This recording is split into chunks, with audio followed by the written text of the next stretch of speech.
নমস্কার, দেখছেন কলকাতা টিভি, সঙ্গে রয়েছে আমি স্বর্ণালী। শুরু করছি সেরা 10। কাঠফাটা রোদ, বাইরে বেরোলেই যেন ঝলসে যাচ্ছে চামড়া। এমতাবস্থায় এখনই সেভাবে বৃষ্টির সুখবর শোনাতে পারছে না হাওয়া অফিস। তবে বৃষ্টি হতে পারে দুই মেদিনীপুর এবং ঝাড়গ্রামে, যদিও তাতে তাপমানের বিশেষ কোনো হেরফের হবে না, এমনটাই দাবি করেছে আলিপুর আবহাওয়া দফতর।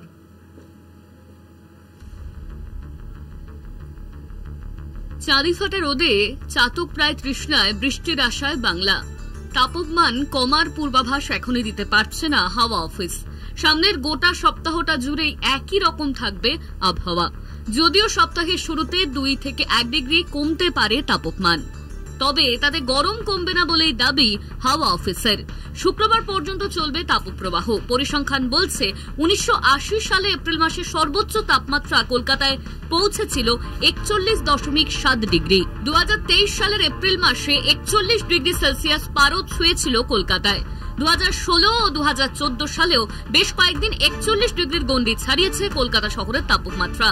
তবে এবার একটানা দীর্ঘদিন 40-এর কাছাকাছি তাপমাত্রা কলকাতায়। কলকাতার সঙ্গে সঙ্গে তাপপ্রবাহের সতর্কতা বার্তা জারি হয়েছে মালদহ, উত্তর ও দক্ষিণ দিনাজপুর জেলার কিছু অংশে। তবে এখন যে স্কেলটা চলছে এটা লম্বা স্কেলই হতে চলেছে, কারণ যেহেতু বলা হলো আগামী 1 সপ্তাহে খুব একটা ইমপ্রুভমেন্ট হবে না। কলকাতার ক্ষেত্রে হয়তো 22 আজ থেকে 21, 22 বা 23-এর মধ্যে তাপপ্রবাহ, সরাসরি তাপপ্রবাহের কন্ডিশন যেটা থাকে সেটা স্যাটিসফাই না হলেও বড় অস্বস্তিকর ওয়েদার কিন্তু কন্টিনিউ হবে। সর্বোচ্চ তাপমাত্রা কলকাতা পার্শ্ববর্তী অঞ্চলে আজকে হয়তো আগামী 3 দিন 39 থেকে 40-এর কাছাকাছি থাকবে। হাওয়া অফিসের পূর্বাভাস অনুযায়ী দক্ষিণবঙ্গে এই মুহূর্তে বৃষ্টির সম্ভাবনা ক্ষীণ। তাপমাত্রা কমার সম্ভাবনাও নেই বললেই চলে, তবে ভিজতে পারে উত্তরবঙ্গ। মঙ্গলবার ফের বৃষ্টি হতে পারে আলিপুরদুয়ার, দার্জিলিং, কালিম্পং সহ পাহাড়ের বিভিন্ন জেলায়। দক্ষিণবঙ্গ আপাতত সপ্তাহের শুরুতে তাপমান অল্প কমার স্বস্তিতে বুক বাঁধছে। কলকাতা টিভি।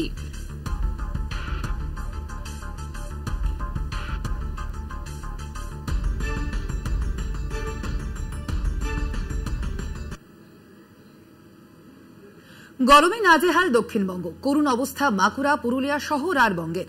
40 ডিগ্রির আশেপাশে তাপমানে কোথাও মাথার ঘাম পায়ে ফেলে খেতে চাষ করতে বাধ্য হচ্ছেন চাষিরা। কোথাও আবার ছুটির দিনে সুইমিং পুলের স্বস্তিতে মেতেছেন 8 থেকে 80।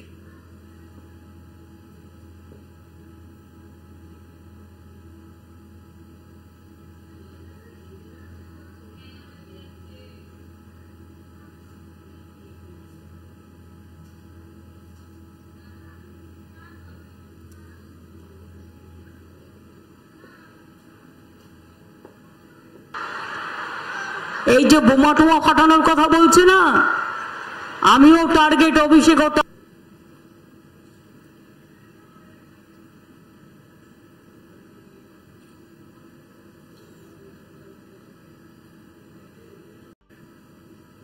ফিরে এলাম বিরতির পর। গরমে নাজেহাল দক্ষিণবঙ্গ, করুণ অবস্থা বাঁকুড়া, পুরুলিয়া সহ রাঢ়বঙ্গের। 40 ডিগ্রির আশেপাশের তাপমানে কোথাও মাথার ঘাম পায়ে ফেলে খেতে চাষ করতে বাধ্য হচ্ছেন চাষিরা। কোথাও আবার ছুটির দিনে সুইমিং পুলে স্বস্তিতে মেতেছেন 8 থেকে 80।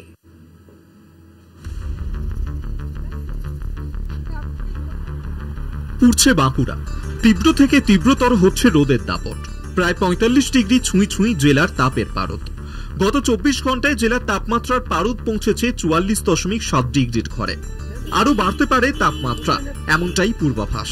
এই পরিস্থিতিতে নাজেহাল জেলাবাসী।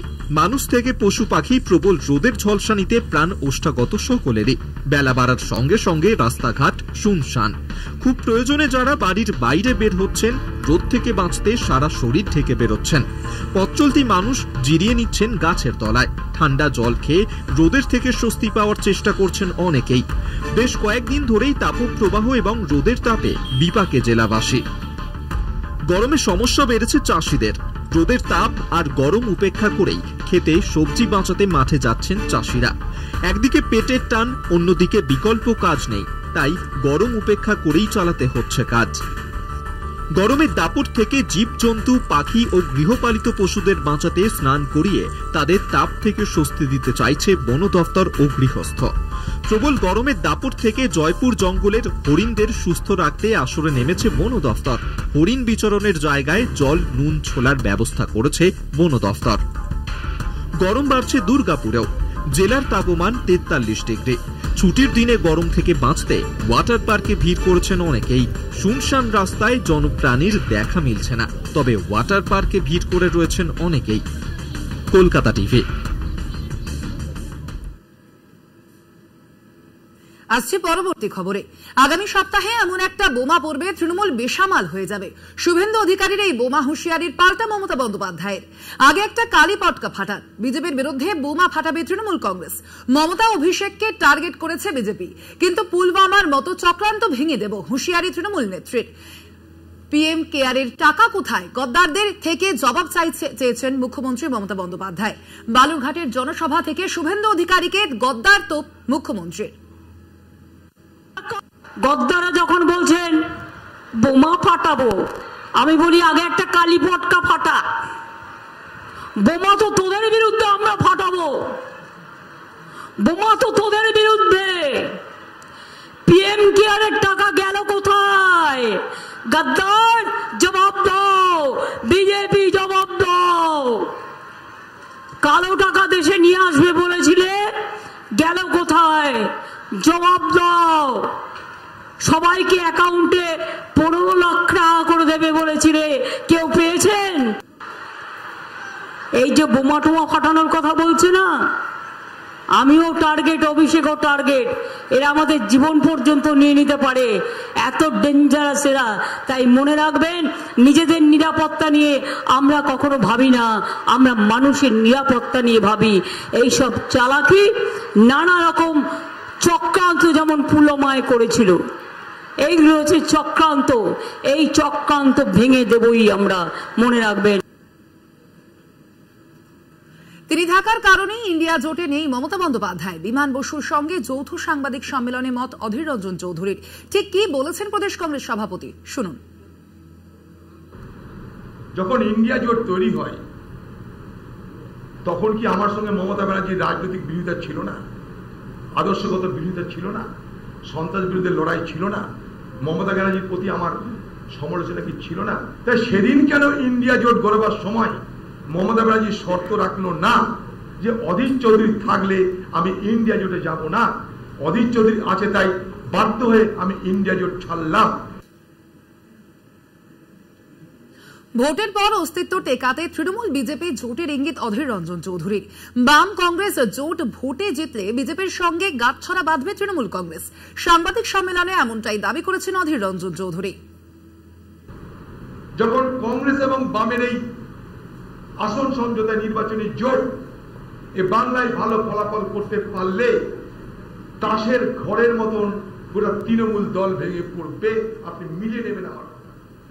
সেই দিন দিদিকে বাঁচার জন্য, দিদিকে মুখ্যমন্ত্রী থাকার জন্য তৃণমূলের যা কিছু অবশিষ্ট বিজেপির সঙ্গে আঘাত করে নীতিশ কুমারের মতন এ বাংলায় দিদির সঙ্গে বিজেপির জোট হয়ে না সরকার গঠিত হয়, অবাক হবেন না? সেরা দশে এখন সময় একটা ছোট্ট বিরতির। ফিরছি বিরতির পর, সঙ্গে থাকুন। ফিরে এলাম বিরতির পর। জল নেই তাই ভোট নেই, পশ্চিম মেদিনীপুরের দাসপুরে ভোট বয়কটের ডাক গ্রামবাসীদের। এলাকাবাসীর অভিযোগের সত্যতা স্বীকার করে যত দ্রুত সম্ভব জলের ব্যবস্থা করে দেওয়ার দাবি পঞ্চায়েতের। এবার আর নেতাদের প্রতিশ্রুতিতে মন গলছে না এলাকাবাসীর। একাধিকবার স্থানীয় প্রশাসন এবং নেতাদের সমস্যার কথা জানিয়েও আখেরে লাভ কিছুই হয়নি ঘাটাল লোকসভার খুকুরদহের বাসিন্দাদের। অবশেষে পর্যাপ্ত পানীয় এবং চাষের জলের দাবিতে ভোট বয়কটের ডাক দিল পশ্চিম মেদিনীপুরের দাসপুরের খুকুরদহ পশ্চিম পাড়া। স্থানীয় সূত্রের খবর, খুকুরদহে বিদ্যুতের সমস্যা থাকায় 3 বছরের বেশি সময় ধরে পানীয় জলের এবং চাষের জলের সমস্যায় ভুগছেন এলাকাবাসী। অভিযোগ, একাধিকবার স্থানীয় প্রশাসনকে জানিয়েও আখেরে লাভ কিছুই হয়নি। প্রত্যেক বছর ভোটের সময় রাজনৈতিক নেতাদের কাছে জলের আর্জি জানান এলাকাবাসী। ভোটের সময় প্রতিশ্রুতি থাকলেও ভোট মিটলে সেই প্রতিশ্রুতি পালন করে না কোনো দলই। তাই এবার ভোট বয়কটের ডাক দিয়েছে খুকুরদহ। এখানে যে জলের সেচের ব্যবস্থা হয়েছিল সেটা অবজেকশন হয়ে পড়ে আছে। আমরা 2000 টাকা জলের দিয়ে আমরা এখন চাষ করতেছি, সরকারি মতো সেটা কম পয়সা হলে আমাদের সুবিধা হবে। সেটার জন্য আমরা ব্যবস্থা, সেই জন্য আমরা ভোট বয়কটের জন্য সেই ব্যবস্থা নিচ্ছি। আমরা এখানে 1,500 ভোটার আছে, আমরা সব বয়কট করে দেবো। তা না হলে আমরা কোনো কিছুই ভোট দিতেই যাবো নি, আমরা কিছুই করবো না। স্থানীয় মানুষদের সমস্যার কথা স্বীকার করে নিয়েছে স্থানীয় জেলা পরিষদও। গণতান্ত্রিক অধিকার যে তাদের, সেই অধিকারকে তারা নিজেরাই হত্যা করছেন, যাতে না করেন, তারা যাতে অধিকারকে আত্মঘাতী না করেন, আমি তাদের কাছে আবেদন জানাবো এবং তারা নির্বাচনে ভোট দিন। আমরা নিশ্চয়ই তাদের স্থানীয় সমস্যাটা নিয়ে আমরা ভাববো। আগামী 25শে মে ঘাটাল লোকসভা কেন্দ্রে ভোট। এই লোকসভা কেন্দ্রের মধ্যেই পড়ে দাসপুরের খুকুরদহ পশ্চিম এলাকা। ভোটের সময় এখনো বাকি। জারি হয়ে গিয়েছে নির্বাচনের আদর্শ আচরণবিধি। তার মধ্যে খুকুরদহবাসীর জলের তৃষ্ণা আদৌ মিটবে কিনা সেটাই এখন দেখার। ঘাটাল থেকে মধুসূদন ভট্টাচার্যের রিপোর্ট, কলকাতা টিভি। জেলবন্দি দিল্লির মুখ্যমন্ত্রী অরবিন্দ কেজরিওয়ালকে প্রাণী মারার চক্রান্ত হচ্ছে, এমনই দাবি করেছেন তার মন্ত্রিসভার সদস্য সৌরভ ভরদ্বাজ। আবির সাংসদ সঞ্জয় সিং একই অভিযোগ তুলে কেন্দ্রের বিরুদ্ধে সরব হয়েছেন। আবগারি দুর্নীতি মামলায় দিল্লির মুখ্যমন্ত্রী তথা আপ সুপ্রিমো অরবিন্দ কেজরিওয়ালকে গ্রেফতার করেছে ইডি। বর্তমানে তিহার জেলে তিনি বন্দী। ব্লাড সুগারের রোগী কেজরিওয়াল ইনসুলিন নিতে চাইলে জেলের চিকিৎসকের অনুমতি না মেলায় ব্যাপক ক্ষোভ প্রকাশ করে আপ নেতৃত্ব। রক্তে শর্করা নিয়ন্ত্রণে ইনসুলিন ইনজেকশন নিয়মিত নিয়ে থাকেন কেজরিওয়াল, অথচ জেলে তাকে ইনসুলিনের মতো জরুরি ওষুধ দিতে বাধা দেওয়া হচ্ছে। রাজ্যের মন্ত্রী সৌরভ ভরদ্বাজের দাবি, মুখ্যমন্ত্রী দৈনিক 15 মিনিটের জন্য তার চিকিৎসকের সঙ্গে ভিডিও কনফারেন্স মারফত চিকিৎসা সংক্রান্ত পরামর্শ নিতে চেয়েছিলেন, কিন্তু ইডি আধিকারিকরা কেজরিওয়ালের সেই আবেদনে সাড়া দেননি। দিনে দুবার করে ইনসুলিন নেওয়ার কথা থাকলেও তা দিতেও বাধা দিচ্ছে জেল কর্তৃপক্ষ। সৌরভের আশঙ্কা, মুখ্যমন্ত্রীকে হত্যার ষড়যন্ত্র করা হয়েছে। একই অভিযোগে সরাসরি কেন্দ্রের শাসক বিজেপিকে নিশানা করেছেন আপ সাংসদ সঞ্জয় সিং। अरविंद केजरीवाल जी पिछले 20 दिन से तिहाड़ जेल में हैं। उन्हें 30 साल से शुगर की बीमारी है, डायबिटीज है। उनका शुगर लेवल 300 के ऊपर पहुंचा हुआ है। आप दिल्ली और देश छोड़िए, आप दुनिया के किसी डॉक्टर से बात कर लीजिए, वो आपको बता देगा कि 300 के ऊपर का शुगर लेवल बिना इंसुलिन के कंट्रोल ही नहीं हो सकता है। लेकिन तिहाड़ प्रशासन ने भारतीय जनता पार्टी के इशारे पर इंसुलिन देने से मना कर दिया है। कह रहे हैं कि हम इंसुलिन नहीं देंगे, उनकी इंसुलिन रोक दी है। ऐसी क्रूरता तो अंग्रेजों के जमाने में भी नहीं होती थी जो आज की जा रही है। জেল কর্তৃপক্ষের দাবি, টাইপ 2 ডায়াবেটিস রোগী কেজরিওয়াল ইচ্ছাকৃতভাবে আম, চিনি দেওয়া চা ইত্যাদি খাচ্ছেন। জেলের চিকিৎসকের রিপোর্টের দাবি, গ্রেফতারের অনেক আগে থেকেই তাকে ইনসুলিন দেওয়া বন্ধ রাখা হয় চিকিৎসকের নির্দেশে, তাই এখন ইনসুলিনের প্রয়োজন নেই। কলকাতা টিভি। সেরা 10 আজ এ পর্যন্তই। দেখতে থাকুন কলকাতা টিভি, রাত দিন 7 দিন।